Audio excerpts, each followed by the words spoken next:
వైఎస్ఆర్సీపీ నేత Sajjala రామకృష్ణారెడ్డికి mind block. ఒక రకంగా చెప్పాలంటే 220 కోట్ల విలువ చేసిన భూముల్ని ఏపీ ప్రభుత్వ అధికారులు, అందులో కూడా అటవీ శాఖ అధికారులు, రెవెన్యూ శాఖ అధికారులు, ఇరిగేషన్ శాఖ అధికారులు అందరూ కూడా వెనక్కి తీసుకోవడం అయితే జరిగింది. అసలు ఏం జరిగిందని చెప్పి మనం మాట్లాడుకుంటే, గతంలో వైఎస్ఆర్సీపీ ప్రభుత్వ హయాంలో ఎన్నో దారుణాలు జరిగినాయి. అందులో కడప జిల్లాకి సంబంధించి సీకే దిన్నె అనే మండలానికి సంబంధించిన పరిధిలో ముఖ్యంగా సజ్జల రామకృష్ణారెడ్డికి సంబంధించిన కొన్ని ఎసెట్ భూములు అయితే ఉన్నాయి. ఆయనకి సంబంధించిన భూముల్లో దాదాపుగా 100 ఎకరాలకు పైగా భూములు ఆక్రమించారని చెప్పి, అటవీ భూములే కానీ, ఇరిగేషన్ భూములే కానీ, ఎస్ఐండ్ భూములే కానీ, ఇలా రకరకాల భూములన్నీ కూడా ఆక్రమించారని చెప్పి కొన్ని ఆరోపణలు అయితే ఉన్నాయి. తాజాగా ఉప ముఖ్యమంత్రి పవన్ కళ్యాణ్ గారు, అటవీ సంరక్షణ శాఖ మంత్రి కూడా ఆయనే కాబట్టి ఆయన అధికారులకి చాలా గట్టి ఆదేశాలు ఇచ్చారు. ఖచ్చితంగా సజ్జల రామకృష్ణారెడ్డి మీద యాక్షన్ తీసుకోండి అని చెప్పి గట్టి ఆదేశాలు జారీ చేశారు. ఎవరైతే యాక్షన్ తీసుకోరో వాళ్ళ మీద నేను యాక్షన్ తీసుకుంటానని చెప్పి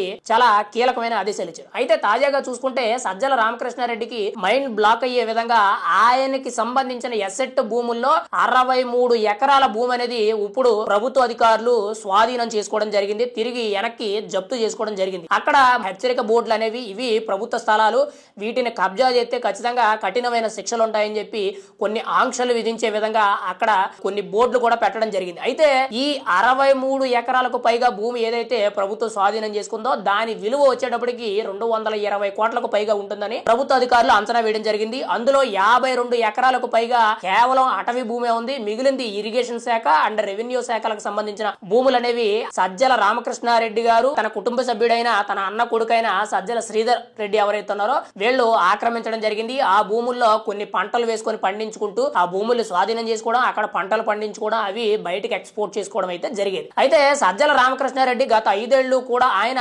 ప్రభుత్వంలో చాలా కీలక పాత్ర పోషించారు. కానీ ఆయన జగన్మోహన్ రెడ్డి గారి తర్వాత నెంబర్ 2 పొజిషన్ లో ఆయన నుంచొని ఏ మంత్రి ఏ నిర్ణయం తీసుకోవాలి, ఏ ఎమ్మెల్యే ఏ నిర్ణయం తీసుకోవాలి, పార్టీ తరపున ఎవరు ఏ నిర్ణయం తీసుకోవాలి, ప్రభుత్వం తరపు నుంచి ఎవరు ఏ నిర్ణయం తీసుకోవాలనేది ఒక సలహాదారునిగా, సకల శాఖ మంత్రిగా సజ్జల రామకృష్ణారెడ్డి గారు ఉండి ఇటువంటి దారుణాలకి ఒడిగట్టడం అయితే జరిగింది. ప్రభుత్వం అధికారంలో ఉండేటప్పుడు లిక్కర్ స్కామ్ అని, మైండ్ స్కామ్ అని, ఇసుక స్కామ్ అని, వాలంటీర్ స్కామ్ అని, ముఖ్యంగా ఏపీ ఫైబర్ నెట్ అని, ఏపీ డిజిటల్ కార్పొరేషన్ అని, పబ్లిసిటీ స్కామ్ అని, ఇలా రకరకాలుగా కొన్ని వందల స్కామ్లు అయితే వచ్చాయి. దాదాపుగా కొన్ని వేల కోట్ల అవినీతి అయితే జరిగింది. అందులో భాగంగానే ఈ భూ ఆక్రమణలు కూడా ఒక భాగం అని మనం అయితే చెప్పుకోవచ్చు. ఇప్పటికే కూడా రాష్ట్ర వ్యాప్తంగా ఇటు జనసేన పార్టీ తరపు నుంచి కానీ, ప్రభుత్వం తరపు నుంచి కానీ, ఇటు టీడీపీ పార్టీ తరపు నుంచి కానీ గ్రీవెన్స్ అంటే ప్రజా దర్బార్, ప్రజల వద్ద నుంచి వచ్చిన సమస్యలు ఏదైతే స్వీకరిస్తారో అటువంటి సమస్యలు స్వీకరించిన నేపథ్యంలో సజ్జల రామకృష్ణారెడ్డి అనే వ్యక్తి గత 5 ఏళ్లు కూడా కడప జిల్లాలోని సీకే దిన్నె అనే మండల పరిధిలో అటవీ భూములన్నింటినీ, ముఖ్యంగా ప్రజల భూముల్ని, ఇరిగేషన్ భూముల్ని, రెవెన్యూ భూముల్ని,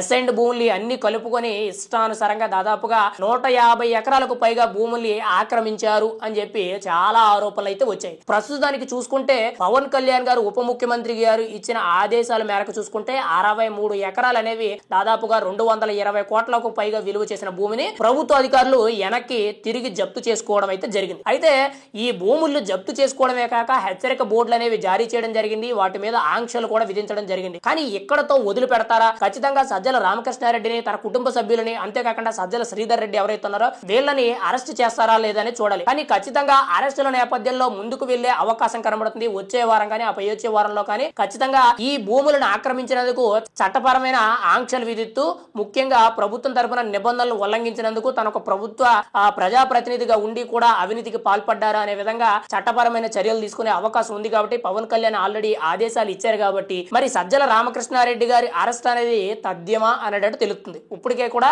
ఆయన ఆక్రమించుకున్న భూములన్నీ కూడా కొంతవరకు కూడా జప్తు చేసుకోవడం జరిగింది. ఇంకా అధికారులు సోదాలు చేయడం, పూర్తిగా వివరణలు చేయడం, సర్వేలు చేయడం, ఎక్కడ ఎంత ఉంది, ఆ భూమి ఎవరిది, ప్రజలదా, రెవెన్యూదా, లేదంటే అటవీ శాఖ భూములా, లేకపోతే ఇంకో భూములు అనేది సర్వేలు చేపట్టడం, పూర్తి ఆధారాలు జిల్లా కలెక్టర్ సమర్పించడం, అక్కడి నుండి ఉప ముఖ్యమంత్రి పవన్ కళ్యాణ్ దగ్గరికి వెళ్ళడం, ఆయన పూర్తి స్థాయిలో ఆదేశాలు ఇవ్వడం అయితే జరుగుతుంది. ఏది ఏమైనా సరే సజ్జల రామకృష్ణారెడ్డికి మైండ్ బ్లాక్ అయ్యే విధంగా 63 ఎకరాల భూమిని ప్రభుత్వ అధికారులు స్వాధీనం చేసుకున్నారు. అందులో కూడా అటవీ శాఖ అధికారులు అయితే చాలా బలంగా, స్ట్రాంగ్ గా నిర్ణయాలు తీసుకొని ఆ జప్తు చేసుకోవడం జరిగింది. ఆయన మీద కొన్ని కేసులు కూడా నమోదు చేయడం జరిగింది.